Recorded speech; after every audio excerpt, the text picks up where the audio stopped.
নমস্কার বন্ধুরা আজকে এসে গেছি একটি নতুন ভিডিওতে। আপনাদেরকে জানাই আমাদের চ্যানেলটিতে স্বাগত। বন্ধুরা আজকে আমরা আলোচনা করব আমরা নিজেদেরকে সাফল্যের জন্য কিভাবে প্রস্তুত করতে পারি। তো সবার প্রথমে আমাদেরকে অন্যদের প্রতি যেটা মনোভাব আছে সেই মনোভাবটা সঠিক রাখতে হবে। অন্যদের প্রতি যে থিঙ্কিংটা আছে সেটা সঠিক রাখতে হবে।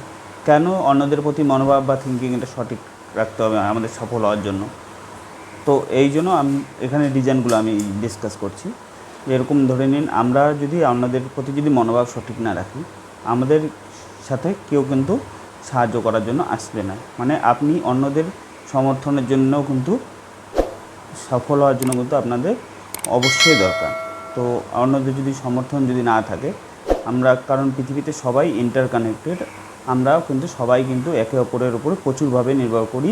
আমাদের সফল হওয়ার জন্য অন্যদের সমর্থনের খুবই দরকার।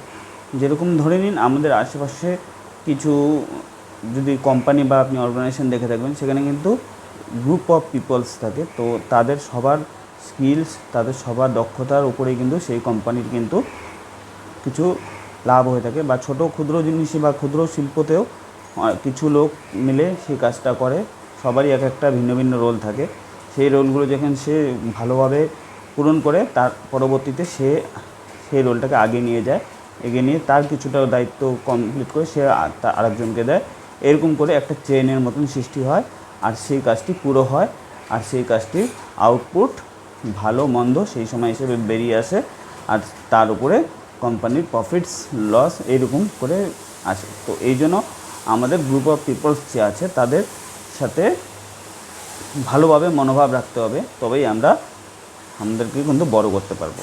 তো এই পিপলগুলোকে তারা যেন স্বইচ্ছাতেই আমাদের সাথে কাজ করতে বা আমাদের সমর্থন করতে রাজি হয়। সেই জন্য কি আমাদের স্কিল দরকার বা আমাদের কি পার্সোনালস অ্যাপিয়ারেন্স দরকার তাদের সাথে, যেন তারা আমাদের যাতে সব সমর্থন করে। তো আপনাকে অবশ্যই মনে রাখবেন যে আপনাকে একটা ভালো ব্যক্তি হতে হবে, আপনাকে একটা তাদের কাছে পছন্দের লোক হতে হবে। তাহলেই কিন্তু তারা কিন্তু আপনাকে সমর্থন করতে রাজি হবে। তো আপনি সমর্থন করার জন্য তো আপনাকে ওদের প্রতি একটা ভালো মনোভাব রাখতে হবে।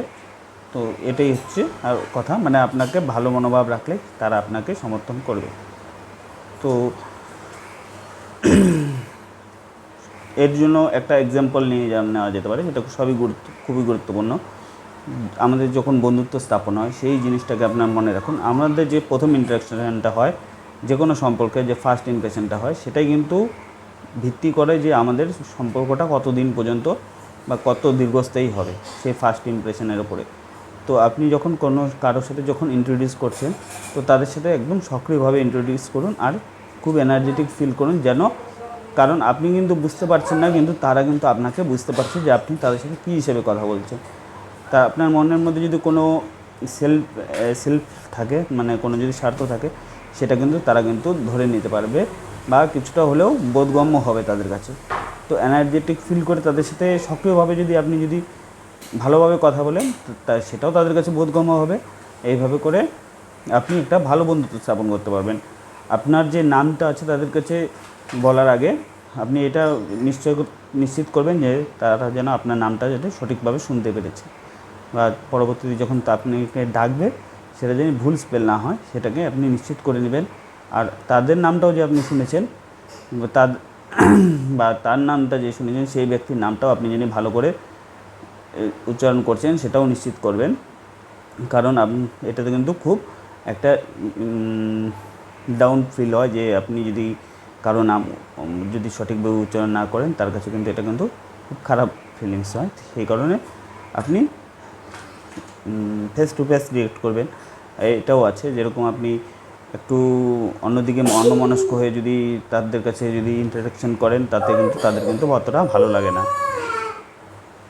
অবশ্যই আরেকটা জিনিস মনে রাখবেন যে আপনার বন্ধুত্ব স্থাপনার পরে তাদের সাথে একটা মেসেজে একটা কথাবার্তা করার জন্য, বা নতুন কিছু খবর হচ্ছে, দেশ বিদেশের খবর হচ্ছে, বা কোনো কিছু মোটিভেশন লাইন, এই সমস্ত বলে তাদের সাথে একটু মেসেজ করার বা তাদের কল করে বারবার করে তাদের সম্পর্কে কিছু জানার, এই সমস্ত জিনিসগুলি মানুষকে ভালো লাগে। সবাই কিন্তু নিজের প্রশংসা বা নিজেকে কেউ যদি টেক কেয়ার মানে কেয়ার করে তাতে কিন্তু তার কিন্তু সবসময় ভালো লাগে।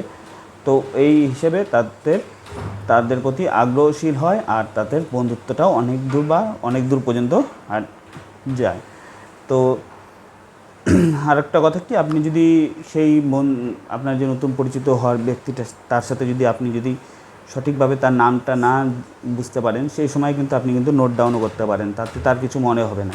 কিন্তু আপনি যে নোট ডাউন করে তার যে নামটা যে লিখে রাখলেন, যে পরবর্তীতে যখন নামটা, অনেক নাম আছে খুব ডিফিকাল্ট থাকে, পরবর্তীতে তার নামটা যেন আপনি যেন সঠিকভাবে জানতে পারেন বা কোনো পরে যেন অসুবিধা না হয়, একবার যদি দেখে নিতে পারেন, তাতে তাদের ভালো ফিল হবে।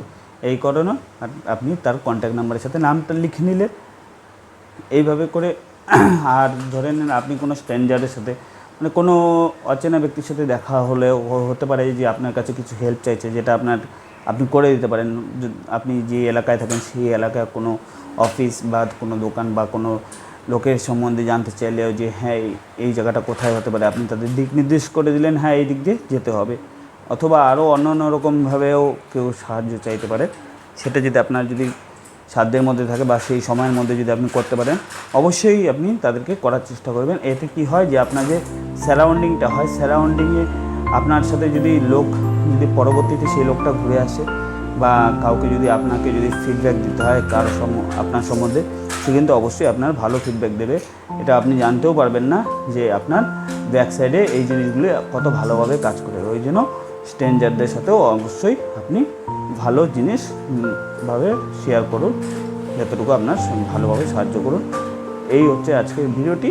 আর এর পরবর্তী আরও এক্সাম্পলগুলো আছে, সেগুলো আপনার কাছে শেয়ার করব, এগুলো অনেকগুলো আছে। তো আপনাদের এই ভিডিওটি কেমন লাগলো শেয়ার করবেন, কমেন্ট করবেন। আমরা যদি পরবর্তী ভিডিওটা বানাই তার জন্য আমাদেরকে লাইক ও সাবস্ক্রাইব করবেন। আর আপনাদের যদি ভালো লাগে ভিডিওটি অবশ্যই কমেন্ট বক্সে জানাবেন। চলুন বন্ধুরা, ধন্যবাদ। পরের ভিডিওতে আবার দেখা হবে।